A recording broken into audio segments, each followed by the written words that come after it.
auguring fairly well for the markets. No surprise upwards or downwards. So markets have taken it well.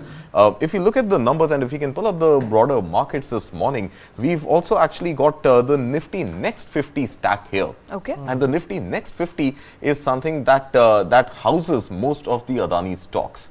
And the Adani stocks also, when we checked this morning, after plunging almost 3 to 4% yesterday across multiple stocks, one would have expected the Nifty 50 to have taken some beating. It did not. This morning, incidentally, Adani Enterprises opened in the green, and so did ACC. So 2 out of the 6-7 listed Adani firms opened in the green this morning, despite that fairly damning report that came from OCCRP yesterday, which Adani Group in its statement said is a rehash of the Hindenburg report and has outrightly, vehemently denied all the allegations which have been leveled by OCCRP.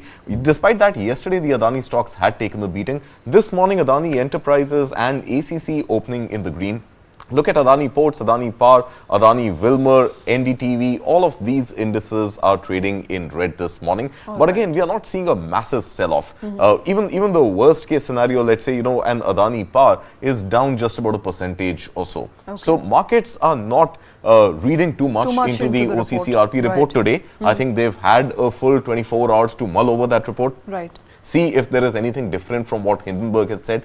And I think all hopes are still pinned on SEBI submitting its report to the Supreme Court and a Supreme Court verdict on how one should read Adani as an enterprise, Gautam Adani as an entrepreneur, and then for the markets to read the Adani shares. All right, so Adani shares mostly trading in the green, or pairing some of their losses they made yesterday. Let's quickly get in Kranthi Bathini, who's a equity strategist at WealthMills Securities, who's joining us here this morning. Good morning, Kranthi. Thanks for taking time out. I want to begin by asking, and the focus, of course, squarely on Adani stocks this morning, pairing some of their losses. What's your view of the OCCRP report? Is this going to weigh in the long run? Because as of last 24 hours, Adani stocks were down, Adani Enterprise was down 4% in the afternoon yesterday, paired some of its losses, ended about 2.5% lower, is, in the green this morning. Yeah. Hi, good morning, everyone. Good morning, Shweta. I don't think so. It's not going to create any immediate long-term impact. The OCCR report is concerned. I read the report. It is by and large in line with the allegations of Hindenburg report. And Adani Group, as usual, they mentioned categorically denied any kind of all these allegations. So right now, all eyes are towards the SEBI Observation Committee, expert committee report that's going to get submitted with respect to Supreme Court is concerned. So if we go with the kind of action and the movement of Adani Group shares are concerned, stocks are not responded in a very negative way, because if this OCCR report is going to create any kind of panic kind of situation, the stock would have tumbled. But it is I can say, with the movement of Adani Group shares are concerned, it is I can say the impact of this report on a negative way is quite negligible at this point of time, Shweta. All right. So that, of course, is a bit surprising, Krishna. When we discussed the OCCRP report as of yesterday, it squarely talked about Adani Group, and there was an immediate impact on Adani Group stocks. They seem to be doing pretty well at this point in time. But another story that OCCRP put out late into the night is targeting Vedanta, and some serious allegations, of course, coming in by the way of mining business, their exploratory oil business, and how they may have flouted some environmental regulations in the process, in fact lobbied hard with the government and flouted the environmental rules. Right. If the accusations or the allegations over the Adani Group is about stock manipulation through offshore tax havens, that was the clear ambit within which Adani was under the line of fire. As far as Vedanta is concerned, it's very clear the allegations are all about how Vedanta muscled its way, be it its mining business, which is comes under the Vedanta Group, or its oil exploratory business, the Indian arm of the oil exploratory business, which is called Cane India. So the OCCRP report essentially says that the Anil Agarwal led Vedanta Group lobbied hard. It was called a covert lobbying operation. In fact, that report also goes on to talk about a particular letter written by Mr. Anil Agarwal to the then Environment Minister, Mr. Prakash Javadekar, asking for clearances in the mining business, environmental clearances for when you expand capacity in the mining business, Shweta, you're supposed to get new environmental clearances from the government, whereas Vedanta wanted to expand their capacity by up to 50% without having to take the trouble of getting fresh environmental clearances. The OCCRP report alleges that in 2021 itself, Anil Agarwal wrote a letter to the then Environment Minister asking for a waiver on this entire clause which exists in India, where if a mining company wants to expand its output, it has to get new environmental clearances. And promptly so, next year, by the year 2022 rolled around, there was government regulation in place which allows mining companies to expand output without fresh governmental clearances. There was a moderation, there was a change in the environmental policy norms for mining companies that the OCCRP report alleges was initiated by Anil Agarwal, chairman of the Vedanta Group, through the then Environment Minister, Mr. Prakash Javadekar. So these are very serious allegations. They're naming people. They're talking about a particular letter that was written in April 2021, and they also detail the timeline of ever since that letter was written, what was the timeline, how all things changed to the point where eventually Vedanta Group got exactly what it wanted. It wanted to expand capacity, it didn't want to get new environmental clearances, and that's what they got by a change in the policy initiated by their own chairman. That is as far as the mining business is concerned. And you move over to the oil exploratory business. Now, oil exploratory business is of Vedanta in India is done by a company called Cain India. And Cain India also got clearances from the government for oil exploration, fresh oil exploration drilling in blocks it won on government auction. So, be it oil exploration or mining, norms were altered, modified through lobbying by Vedanta Group. That's what the OCCRP report says. What also stood out for me is that all of this was done under the garb of COVID-19. So there is a pandemic-like situation. Let mining companies flourish. At least that's the allegation coming in by the way of that letter. And the production capacity will go up as much as 50% if we do not get fresh regulations, or if you pave way for no more fresh regulations. So essentially ensuring that under the garb of COVID-19, environmental regulations are scooted around with, but also I think public consultation as a process, and in fact I was explaining this to one of our colleagues in the newsroom this morning, why public consultation is important, because mining essentially impact society and community at large, which is where you've got to talk to them, you've got to get them on board before you start mining in a certain area, because it impacts not just the environment but indigenous societies. And mining is not done in metro cities, it's done in rural, remote locations where it impacts flora and fauna of that particular place. So hence the need for public consultation, hence the need to talk to people around, get them on board before you start that process. And that again was done away with. Completely done away with. Public consultation was a matter of, as you rightly pointing out, it was mandatory, it was compulsory for any mining company to hold public consultations, and that was because that was mandated by law, by policy. And here is the deal. In any of this, Vedanta doesn't come out as having done anything wrong because they didn't flout any law, they just went and changed the regulation. So here is where the problem, the OCCRP report is so damning, because net what is Vedanta will turn around and say we didn't break any law, we didn't change, we didn't supersede any norm. We just went ahead. We just asked government. We asked the government. The government changed it for us, and so that is big. As much an allegation against Vedanta as it is against government of India. Exactly. There's a union minister, a former union minister, former Environment Minister Prakash Javadekar named in this report. But incidentally, stocks of Vedanta in green this morning, up almost 1.25% when we last checked. So the markets are not taking any negativity around the OCCRP naming, shaming Vedanta in this case. That I think it's the irony. I'm not sure how to read it. Kranthi, how do you read this? How do you read the latest OCCRP,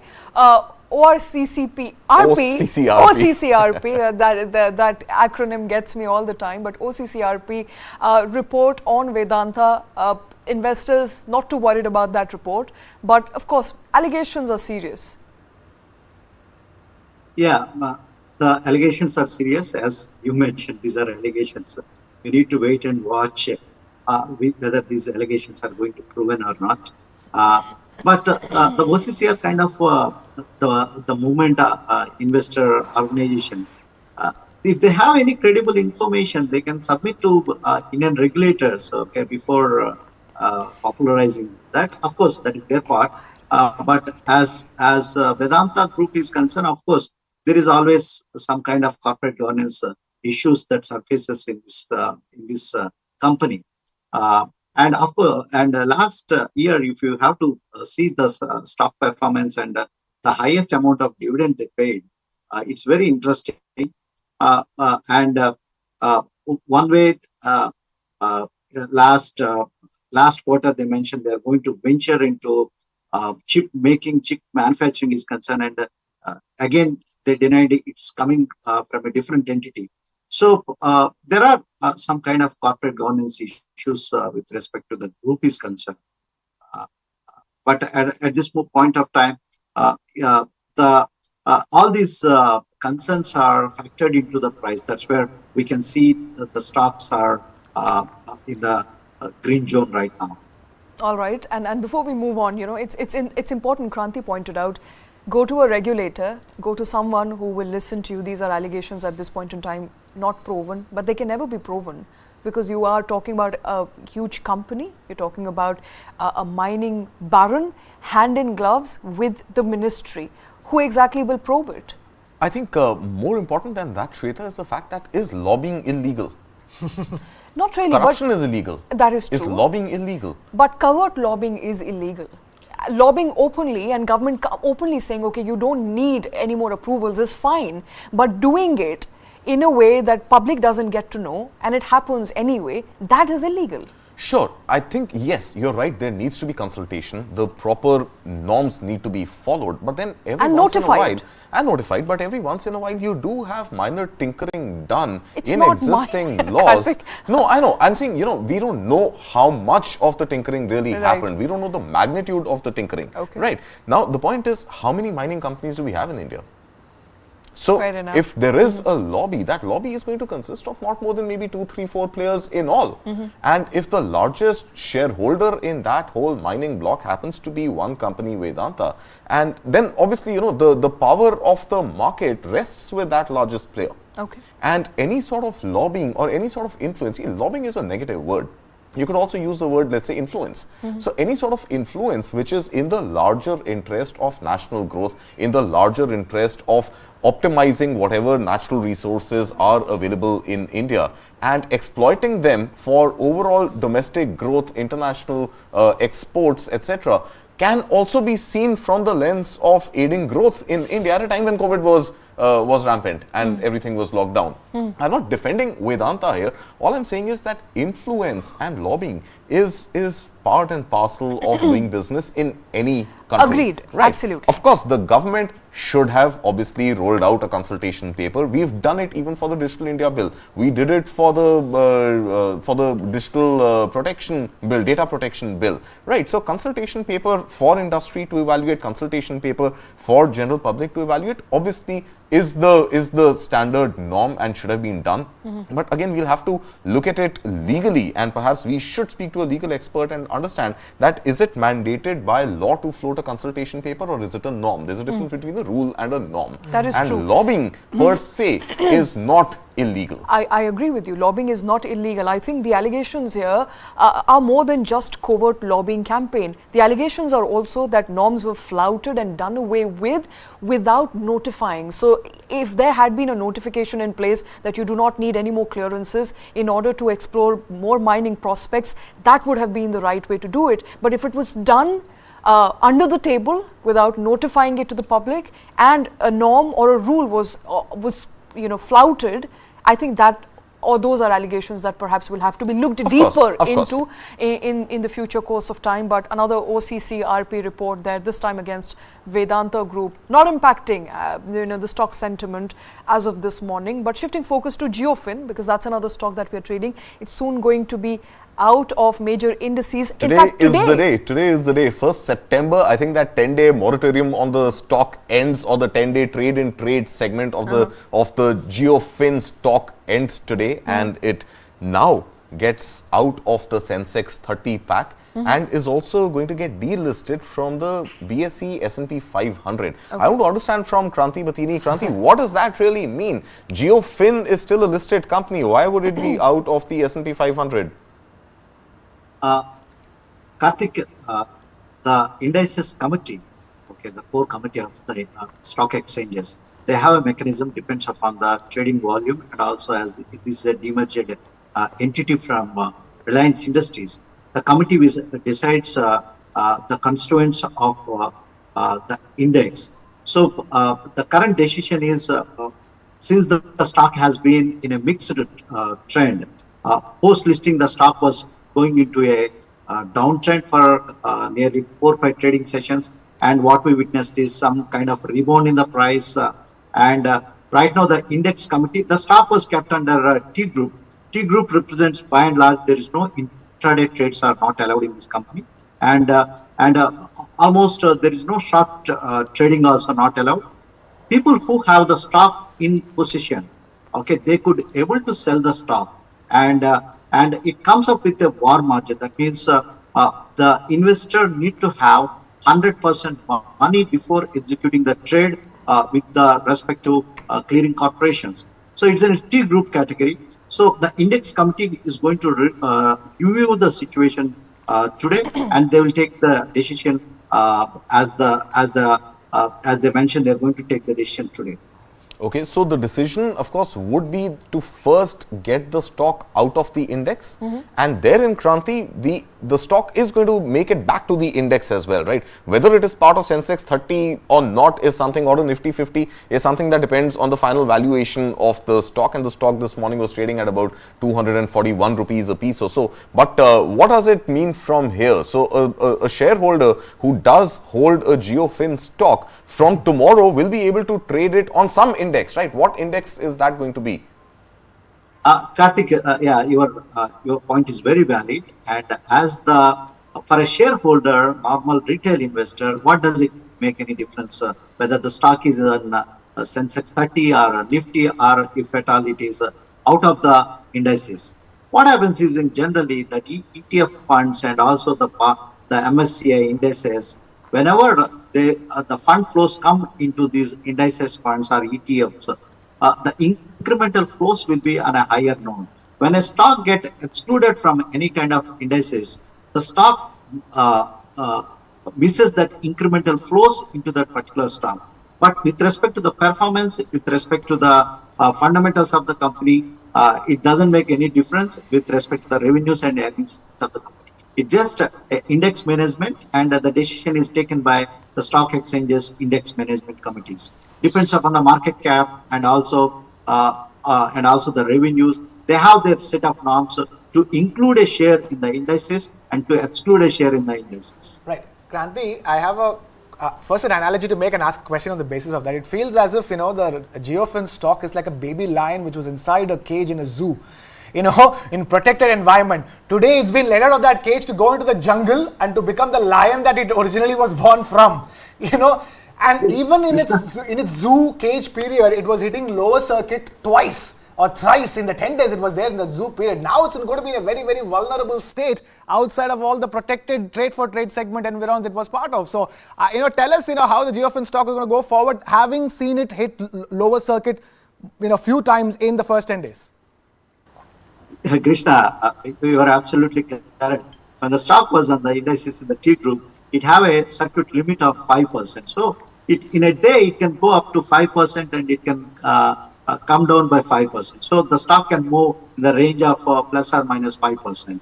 So when the stock is excluded from a T group, the exchanges can revise the circuit filters for these stocks, because since it's not a F&O kind of stock, the circuit filter mechanism is applicable with respect to the indices exchange restrictions are concerned. So if the stock comes up like a free board, so the market forces will determine the better fair value of the stock. But with respect to the fundamentals are concerned, if you have to go purely because of the fair value of the stock, as the stock tested the fair value zone around 200 to 210 zone, the stock witnessed a buying interest. Currently, it is trading at the higher range. Once the stocks comes out of this circuit filter, the nominal plus or minus 5%, probably the market forces are going to determine the stock price in the days to come. But one thing is, it's not a stock to ignore. The strong fundamentals, and also in the recent AGM of Reliance Industries, the chairman and MD Mukesh Ambani have spoken widely with respect to their plans in digital lending, and also how the NBFC space is going to be, and also the foray into both general and life insurance. These are the segments of industry, and India is a country growing at 7.8% right now. Financial services are going to play a key role, and because of the pedigree of Geo Financial Services, definitely it's a stock to watch because of the management and also the plans they have. So Kranthi, staying on this, just for ample clarity, my own clarity, and of course, hopefully the clarity for the viewers as well.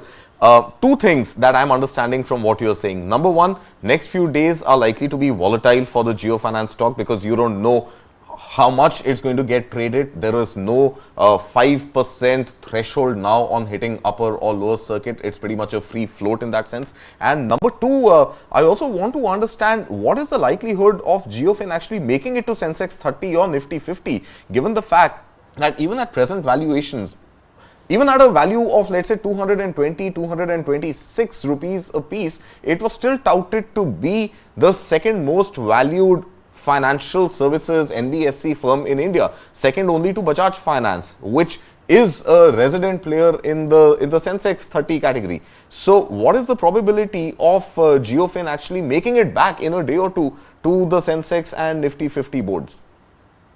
And if it does, who does it replace? Karthik, see, it all depends upon the index management committee. Okay, the exchanges have a stringent norms to include any kind of company into the Sensex, because it is came from the pedigree of Geo as a Reliance Industries as a demerger. So the greater focus is there laid down for Geo Financial Services.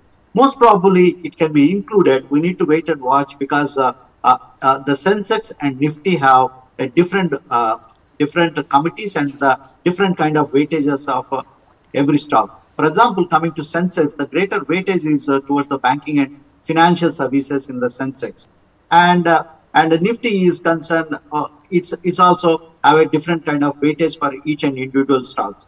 So, and already the representation from the banking and financial services is there on the indices. So it is the mechanism of the index committee, S&P index committee. They are going to make this decision whether to include or not. But coming to the point, Karthik, okay, if the fundamentals and the management is going to deliver what they are promising right now, what they are the opportunities that are going to capitalize, there is no worry at this point of time whether Geo Financials is included in the Sensex or Nifty or excluded. Okay, it doesn't make any difference at this point of time. But the main thing is they need to increase their revenues going ahead and increase the earnings of the company. That is going to play a crucial role on a longer term, on a medium to longer term basis. Okay, so I think earnings and revenue is still a distant cry, because let's see when those licenses come in, either the insurance license or the AMC. But Kranthi, to my first question, which I asked you, high beta, should we expect great volatility next few days?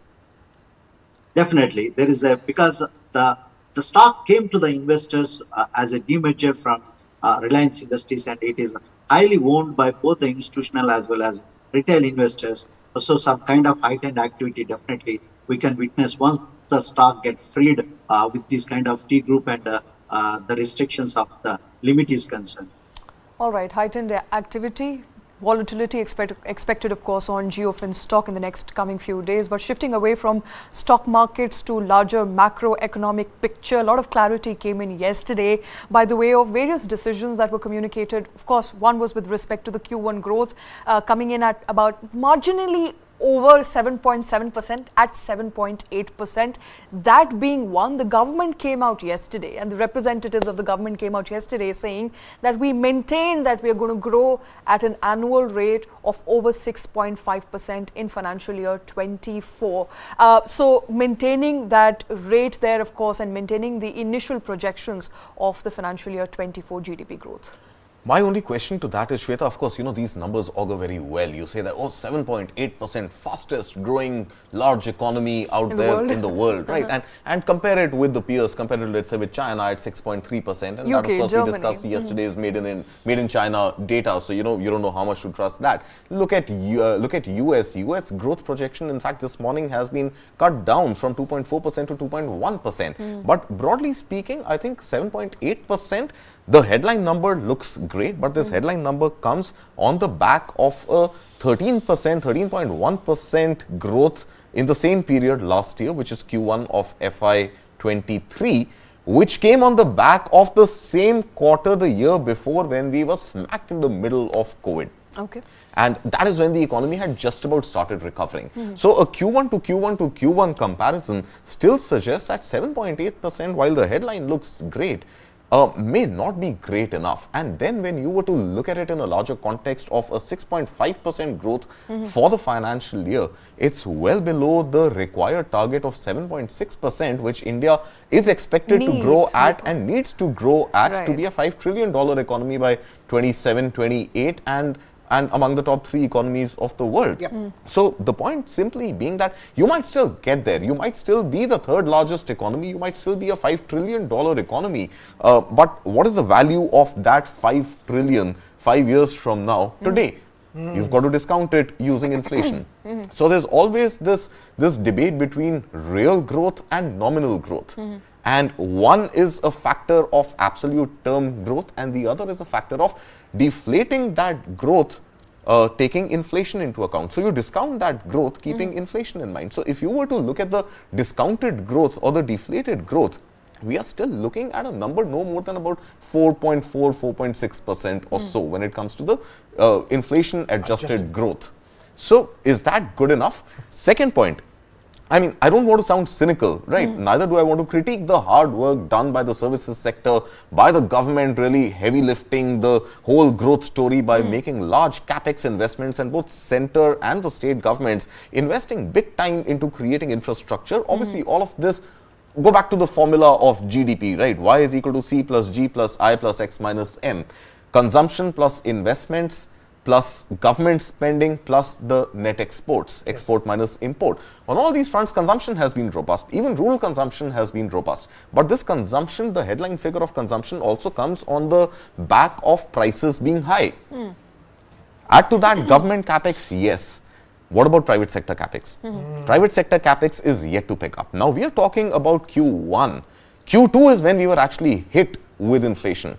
So what is the Q2 growth going to be? And over time, Q2, Q3, Q4, all aggregated to a 6.5% is not good enough to get to the targets that we have very, very ambitiously set out for ourselves. Now, you could get there, but would you rather be the 3rd largest economy with a weakening China? Would you rather be a 3rd largest economy with a weakening US, which is growing much slower at a slower clip than India? Or would you actually want to unleash those animal spirits and get capital investments to flow in from the private sector and really have the consumption story pick up? But this consumption story will be marred by high inflation. Add to that the fact that we are in election year. So where is that going to take us? So, maybe we could get a word from Kranthi, and then there's a nice little SWOT analysis that I have drawn up, which I want to come to. I just have one point I had to make as well. He was talking about 5 years from now, we're being a $5 trillion economy. There is inflation, you have to adjust for it. At what cost are we going to become this $5 trillion economy? In the 5 years, we're also discounting population growth. So your per capita GDP is going to go down 5 years from now. We need far more than 5 trillion. So absolutely, a lot of important factors that Karthik packed in that discussion. But I want to first begin by asking Kranthi, how realistic are these numbers? You're talking about a $5 trillion economy. Obviously, would be attained in a due course of time. Will the target of 27, 28 be met? Or are you looking at turn of the decade to be a $5 trillion economy? Let's begin with that first. Shweta, Karthik put the a very good perspective how the GDP perspective is concerned. But one thing we need to keep in mind is right now we are in a high interest rate environment. Across the globe, the inflation is the key concern, cause of worry for all the economies across the globe. So India also have the key concern at this point of time. One thing is the inflation that is creating pressure with respect to the growth is concerned. Right now, one good thing, the favorable factors for India is concerned on a medium to long-term perspective. The inflation can be expected, can be cooled off in the third quarter and the fourth quarter. But we need to wait and watch. And the second thing is the feelers that comes from the Federal Reserve are always on the rate hiking cycle. Whereas in India, the good thing what happened is we don't have any kind of loose monetary policies or ultra expansionary monetary policies. RBI, thanks to Reserve Bank, the Central Bank of India, who maintained a strong emphasis towards the growth and inflation. They balanced it very well. So if the global environment is getting, the liquidity is getting skewed, India have that ample lever and the edge to take the advantage in between to maintain the perspective. So, okay. But in a context of the growth is concerned, the advantage for India is the different segment of the economy. So, right now, the different types of capex, it can be right now. If you observe that the GDP data, the defense has emerged one of the key sector that's giving the comfort to the GDP numbers is concerned when there is a slowdown slightly with respect to the farm sector is concerned. So the segments of the capex in India is concerned, that's very interesting. So on a longer term perspective, what we can see is when the global inflation will come down, and that's where we can expect the coming years to the growth trajectory around 7 to 8%, which is crucial. Otherwise, our dream of achieving the $5 trillion economy can be delayed further. So that's where the crux one is. The RBI have the responsibility to create growth and balancing the inflation. That is a crux. But one good thing for the equity markets are concerned, the Chinese market, if you observe, they are too cheap to short right now, too large to ignore, too risky to invest. So for the global equity environment is concerned, India offers a best place for the investment is concerned, despite of certain achieving the $5 trillion economy with a slight delay. All right, I quite like that analogy, Kranthi. Thanks very much for taking time out this morning. Thanks for your inputs. Thank you very much. But staying on with, thank you. Thank you, Kranthi. But staying on with your SWOT analysis, we'll come to that. Two important things that are happening here, and the chief economic advisor there saying that although the projections for GDP growth are intact, I think two cause of worry. One would be the fiscal deficit target, which still is at about 5.9% of the GDP. But the numbers for the quarter gone by, 33%, over 33% for first quarter is a sign of worrying. There are 3 more quarters to go. It's actually a month more than the first quarter. So it is April to July. And that's why I don't think anybody should worry about the fiscal deficit target, because it is on track. In the first 4 months, you are at about 34% target of fiscal deficit. That is exactly 1/3 of the year. 4 months, right? 12 divided by 4. So approximately 4 divided by 12. So at about 6 lakh crore rupees.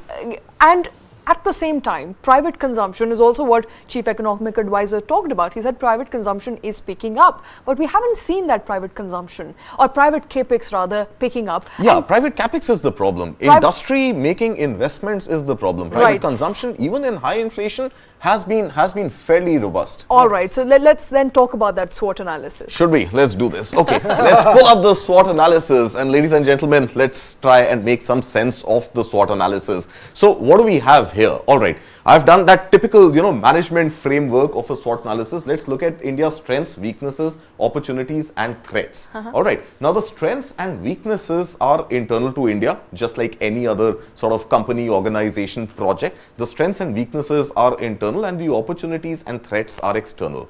Now let's look at what are our biggest strengths right now. Political stability. Look at what is happening in Africa. Look at the coup after coup after coup after coup in Africa. India is far from any such situation. There is political stability. Will that political stability continue for the next 5 years? We don't know. But there is hope that political stability, whether it's the same regime or another regime, should continue to stay. Let's look at a mark-to-mark weakness in the same breath. So the same point on the weakness side is that we are in an election year. So in an election year, you are going to try to hammer down prices. You are going to try to spend a lot of the taxpayers' money on showing growth no matter what, and how much of that is actually going to be useful for long-term growth, and how much of that is actually going to distract the audience, the constituents, away from the real growth story, we don't know. Now on the strength side, we've got a large consumer market. Krishna mentioned a ballooning middle class. By 2030, we are likely to be a 1 billion strong, or by 2047 we are likely to be a 1 billion strong middle class, which is going to drive consumption, right? I'm looking at let's say this decade up until 2030. So a large consumer market is a great strength from India. But the weakness on that side is the same consumer market, the middle class, subsidizing the lower middle class or the deprived section of the population, the BPL section of the population. Subsidies in India continue to be a weakness, and how long can we afford subsidies is something any government that comes to power after elections are over need to put a hard question mark to. The next is, of course, on our strengths, robust services sector. We've seen how solid our IT sector has been and how profitable some of our startups in the services and the service product space are now becoming. But the weakness therein, compared to the strong services sector, is that private capex in manufacturing has not picked up despite PLI, which falls in between subsidies and private capex, right? So a subsidized manufacturing incentive still not being able to boost enough growth. That's a weakness that any government that comes to power needs to work with. Let's look at the opportunities that India has. A weak Chinese economy. Opportunity number one. Hammer the hell down, get every factory to invest in India come what may. Double down on manufacturing. That's an opportunity. But there's a threat to that. What if there is a regime change in the US? We are great friends with the Democrats. What if the Republicans come back? Now, are we going to be slapped with high taxes, retrospective, retaliatory taxes, just like Trump had once vowed to do not long ago, about a week, 10 days back? What happens with a weak Chinese economy, India upping its manufacturing but not being able to sell to the world with a regime change in the US? So that is next year. I think October, November next year, US goes into elections. That's a threat that we need to watch for. External, India can't do anything about it. Cheap Russian oil is an opportunity right now, but there's a threat of rising crude prices. Brent closed at $87 a barrel yesterday. $90 is pretty much the threshold within which India can operate and continue to move to, to the $5 trillion third largest economy, 7.6% growth rate, etc., that we've been harping all over for the last 24 hours, if not the last 24 months. But rising crude prices could wreak havoc for India's economy. The opportunity, of course, is booming exports. There's potential of exports to kick off, but then there is a corresponding threat that you have countries like Vietnam, you have countries like Bangladesh, Philippines, Thailand, which are all equally competent already to produce whatever India is likely to produce, despite all the PLI incentives and whatever. So emerging markets, new emerging markets continue to be a threat for India. All right, Karthik, I must say, well done. Well done on that. And talking about strengths, weakness, opportunity, another opportunity in fact emerging and moving slightly away from economy to particularly India's digital transaction prowess, recorded as many as 10 billion UPI transactions only in the month of August. Right, and it's part of that strength as well, robust services sector that we have. This is digital services that we're able to offer, that to government-led digital service that has managed to do this, and that's incredible. I don't think there is a parallel for this anywhere else in the world where you have a government-built, government-promoted digital transaction service that has crossed 10 billion transactions in 1 month. So the latest milestone is about the fact that this is the first time ever UPI recorded 10 million transactions in 1 month in the month of August 2023. And that is an increase of say 50% over August 2022. That's the kind of growth we're witnessing. And bear in mind, UPI crossed the 1 billion transaction mark in October 2019. Oh, wow. And look at the time it's taken to cross the 10 billion mark, 4 times that. In lesser span of time. So the growth rate, the strike rate or the run rate of UPI is actually going up in multiples. So that's something to bear in mind. So monthly transactions crossing 10 billion for the first time. And in value terms, we're talking about 15.18 lakh crore rupees worth of transactions on UPI for the month of August alone. I can't even count those digits. I can't even fathom the magnitude 15 of lakh 18,456 crore rupees. Transactions on UPI having grown 50% year on year. These are absolutely fantastic numbers. And there you go. We've got more. 6.58 billion monthly transactions recorded in August 2022. We've crossed 10 billion now. That's what we're talking about, the 50% growth. And 1 billion was crossed back in October 2019. So the rate of growth from October 2019 to August 2023, UPI taking less than 4 years to grow more than 4 times in adoption.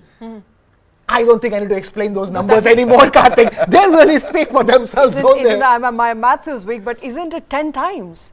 1 billion to 10 billion. Yeah. It is 10x. It is 10x. 10x growth in 4 years. Massive growth there for UPI. And in fact, a testament to India's digital prowess. I keep saying that. I think just a couple of days back, we heard that New Zealand could be another country that we will be partnering with for UPI transactions. So other countries, of course, also adopting India's UPI model. Right. We're talking about a country that has 1.4 billion people.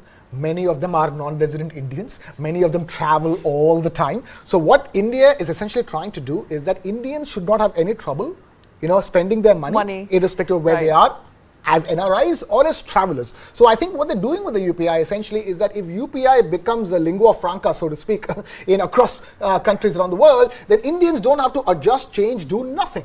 Unlike the Chinese, for example, who have to change their entire world once they step out of China, because nothing that works in China works anywhere else outside. Nothing that works outside works in China. India is doing the opposite. India is doing the opposite. We're making something new. It's called UPI. Almost all of India is using it already, and now we're going to make sure this is available to Indians anywhere in the world. So New Zealand is the latest. We already have Singapore. It was Australia before that. So we're just adding to the roster of countries who are hopping onto this UPI bandwagon, because I think very soon UPI could be the world's largest digital transactions interface, if it is not already. So mark my words. So I think all of this will mean that UPI will be the most dominant digital transaction platform in the world. It's something that India wants to sort of, harp upon and export to the world and hard sell to the G20 leaders who are going to descend here 10 days from now. And look at UPI now in the context of the entire architecture called India Stack, which has been built. Look at UPI as one of the layers on India Stack. And if that whole India Stack architecture can be transported to the world, your KYCs to opening of bank accounts to any digital transaction, everything runs smoothly on that one architectural platform. Right now called India Stack, it could well become a world stack as well. As you're talking about it, I keep thinking UPI could eventually make Forex cards redundant, because if you're going to have UPI available to Indians wherever they go, why would you need to load any foreign money anywhere? Just go take your bank account anywhere you go with your UPI. Absolutely. One of the success stories of a country that's known for its frugal inventions, and perhaps inventing a new platform there as far as digital transactions is concerned. Those, of course, are great numbers. But with that, it's a wrap on this bulletin. Thanks for watching.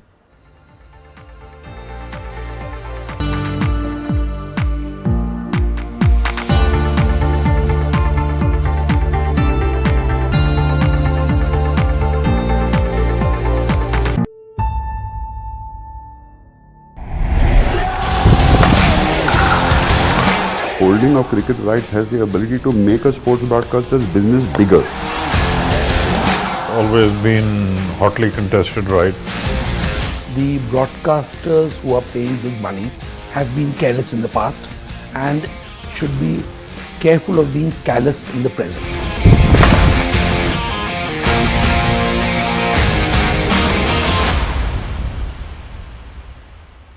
BCCI media rights. The tender is finally out. The BCCI media rights are once again up for renewal, but industry watchers say that this time it is going to be a tempered affair. Till 2005-2006, the BCCI sold its media rights in a manner that can be best described as secretive. It was a bit of a closed-door, mysterious method of allocating the rights, and the true value never got discovered. In 2006, in the tenure of Sharad Pawar as the president, they introduced a proper tendering system. At least 8 or 10 participants participated in the tender at that time. The company I was then associated with, Nimbus Sport, was successful in acquiring those rights in those days for about $600 million. And people went, oh my God, how can this ever be true? The multinationals, Sony, ESPN, Star, were very conservative at that time. But the fact that there is value in sport, it was Mr. Bindra and Mr. Dalmia who said that I own the rights, so there must I have the right to sell it. It is their vision how to commercially exploit television rights. In 1993, they won the first. I think that was a very, very significant milestone in the history of BCCI, that they were allowed the right to sell their rights. In 1995, Supreme Court gave another big ruling. They said BCCI is allowed to auction rights. That word auction is very significant because today, if BCCI is floating on money, is because of the auctions.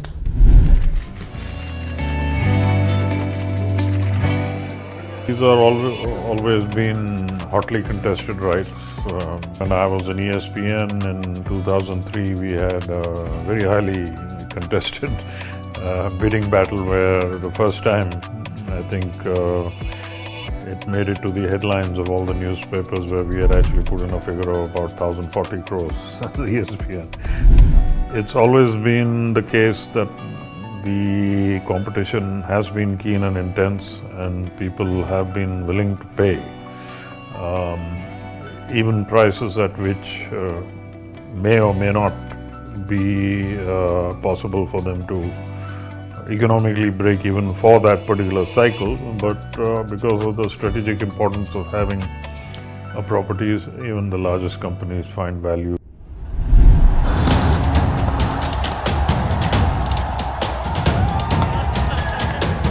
I think the rights are sold by ego, rights are sold by a determination to be first, and rights are sold depending on how much you want to display your pocket size. One must pay respect to the fact that ESPN Star Sports was the first private broadcaster in the cable and satellite segment that improved the quality of production, improved the quality of overall coverage, presentation, and started paying reasonable money at that time. So, hats off to them, because all the growth in the 90s was driven by these two broadcasters.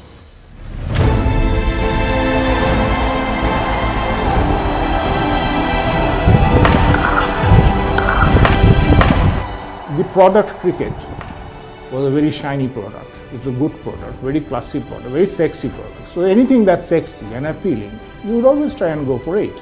And as a consumer brand, I would write always a good product to showcase my product. So there was never any dearth of flow of sponsors, and BCCI loved it. So they took the advantage, and of course the broadcasters also rode that advantage to make it a win-win situation. Ad sales companies sometimes use cricket as not a break-even, but a breakthrough into the boardrooms of companies who they want to sell other things to. The rights values has seen a stratospheric rise in the past decade, but nobody has been able to pinpoint whether it makes any business sense. 2006 to 2012 was the era of both Sony and Neo Sports. Neo because of what it did with domestic home cricket, Asia Cup, Bangladesh, Sri Lanka, we did a lot of cricket boards. Sony, because it had the ICC rights till 2007 and then the IPL rights thereafter.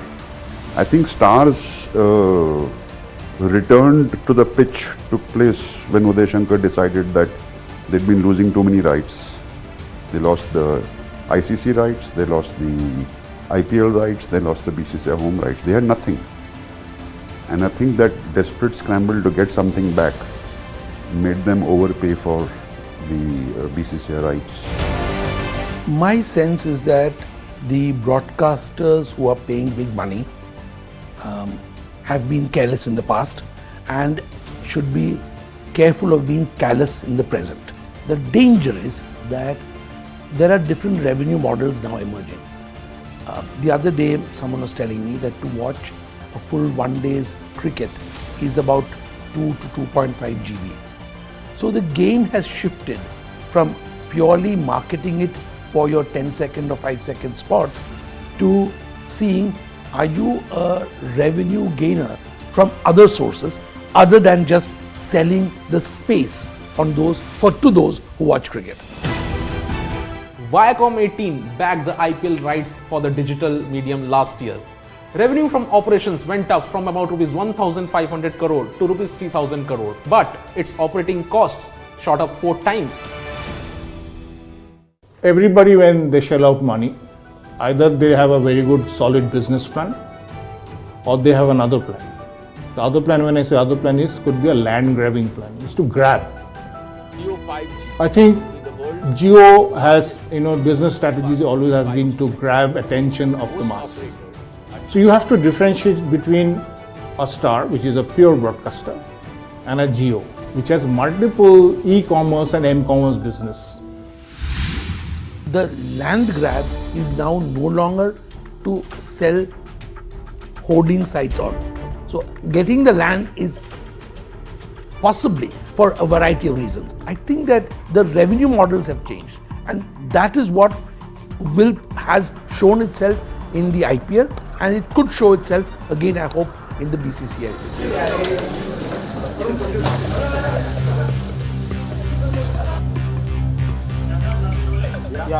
BCCI was very clever in trying to segregate the rights into television and digital, and that is why they have made so much money. Today, a lot of advertising is shifting into potential digital spaces which are much cheaper than the existing rights holders are willing to sell them for, and that is what we need to look. So therefore, is tomorrow going to be a space where only those who have a telecom license should be eligible to bid for these things?